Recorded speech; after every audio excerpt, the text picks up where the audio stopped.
جزیرہ عرب میں اس کی عبادت نہیں ہوگی. اگر میں کہتا ہوں نبی صلی اللہ علیہ وسلم کی قبر مبارک ہمارے پاس ہوتی نا بر صغیر میں، چند کے سوا، چند تو بہت سخت ہوتے ہیں لیکن ہم اس کی حفاظت نہیں کر سکتے تھے. سارا دن وہاں. مفتی طارق مسعود کے بیانات کے لیے مفتی صاحب کے آفیشیل چینل مفتی طارق مسعود سپیچز کو سبسکرائب کریں.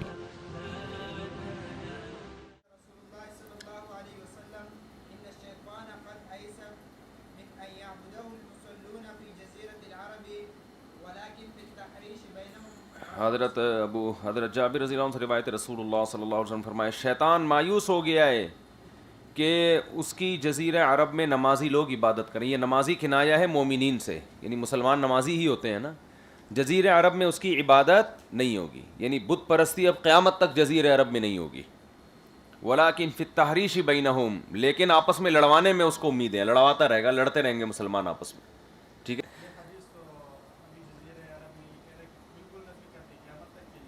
ہاں مسلون ہے بھائی، مسلمان عبادت نہیں کریں گے وہاں. مندر کھل سکتا ہے، ہندو کریں گے.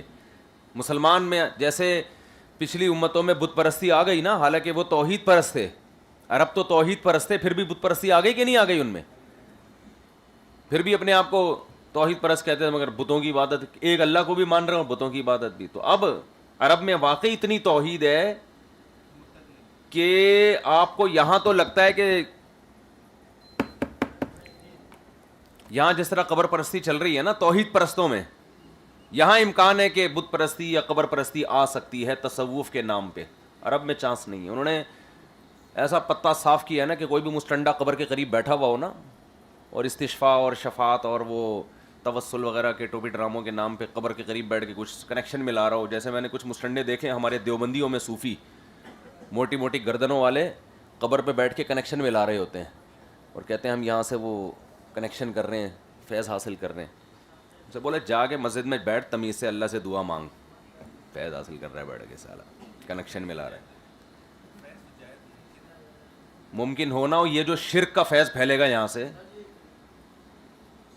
ہو سکتا ہے کوئی کنیکشن مل رہا ہو ان کا، ہمیں نہیں پتا. لیکن یہ جو شرک تو پھیلا رہا ہے وہاں پہ، تجھے ضرورت کیا اس تکلف کی؟ زندے سے کنیکشن ملا کیوں نہیں رہا تو؟ زندہ تھا تو وہاں بیٹھا نہیں تھا تو اس کے پاس.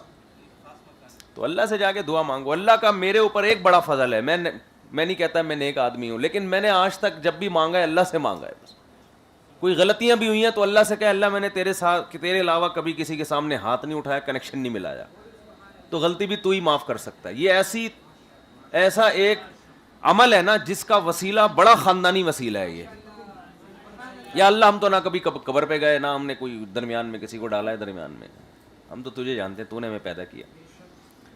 تو غلطی بھی ہو جائے نا انسان سے، ڈائریکٹ اللہ سے کہے کہ بھائی تیرے علاوہ نہ کوئی معاف کر سکتا ہے نہ کوئی سزا دے سکتا ہے. پبلک جائے بھاڑ میں.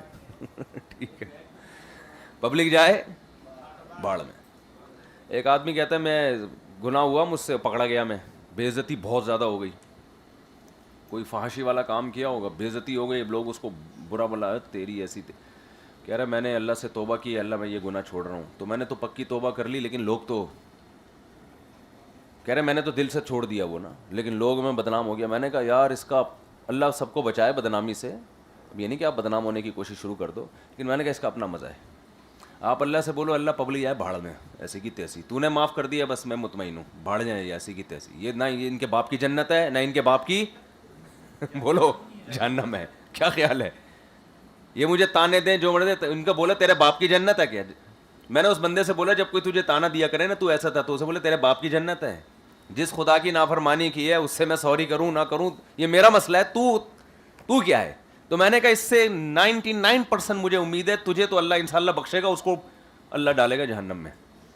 بولے گا تو یا ٹھیکیدار بنا ہوا تھا جنت جہنم کا، میرا بندہ ہے، میری نافرمانی کی، میرے سے معافی مانگ رہا ہے، تو میں جانوں وہ جانوں، تو کیوں کباب میں ہڈی بن رہا ہے بھائی؟ نہیں آ رہی سمجھ میں؟ وہ لوگ کہتے ہیں کہ یہ اوپر سے توبہ کر رہا ہے، تو بولا بھائی یہ بھی اللہ ہی جانتا ہے، اوپر سے کر رہا ہوں اندر سے کر رہا ہوں، یہ بھی میرا اور کس کا مسئلہ ہے؟ اللہ کا مسئلہ ہے. تیرے کو کیا ایسے تکلیف؟ تو پبلک کو زیادہ لفٹ نہیں کرایا کرو، سمجھتے ہو؟ چلو بھائی، تو یہ قبر پرستی ورستی چاہے وہ کوئی سی بھی ٹیکنیکل قسم ہو فیض حاصل کرنے کی, وہ ساری قسموں کو چھوڑ دو. مسجد میں سعودی عرب میں کیا پیارا توحید کا ماحول ہے یار, مزہ آتا ہے وہاں جا کے. اگر میں کہتا ہوں نبی صلی اللہ علیہ وسلم کی قبر مبارک ہمارے پاس ہوتی نا بر صغیر میں, چند کے سوا, چند تو بہت سخت ہوتے ہیں لیکن ہم اس کی حفاظت نہیں کر سکتے تھے. سارا دن وہاں میلہ ٹھیلا ہی لگا رہتا. حقیقت بتا رہا ہوں آپ کو. گرین چینل والوں نے تو ویسے ہی کر دیا تھا, ہمارے بھی کچھ نہ کچھ تعویلات نکال نکول کے کہیں. عرب نے ایسا ٹائٹ کام کیا کہ وہاں کھڑے ہونے کی اجازت نہیں ہے. صلاۃ والسلام پڑھو فوراً پتلی گلی سے نکلو. اتنی سختی اگر نہ ہوتی نا تو یہ نبی کی قبر محفوظ نہیں رہ پاتی, یہ بتا دوں آپ کو میں. وہاں بہت سختی کی ان لوگوں نے, اور یہ وہی اس بات کے اہل ہیں کہ ان کے حوالے قبر کی جائے. ہمارے یہاں کنٹرول نہیں ہے بھائی, بہت بحثیں ہو جاتی ہیں اس پہ. تو وہ ٹھیک ہے متشدد ہیں جو مرضی ہے, لیکن یہ تشدد وہاں کے لیے بہت ضروری ہے. اگر آپ ان کو کہو نا کہ متشدد ہیں تو یہ وہاں کے لیے انتظامی طور پر یہ تشدد, عقیدہ تو ایک طرف ہے نا, وہ بحثیں ہوتی رہیں گی بعد میں, یہ تشدد وہاں بہت ضروری ہے, اور اس زمانے میں ہر قبرستان میں ضروری ہے.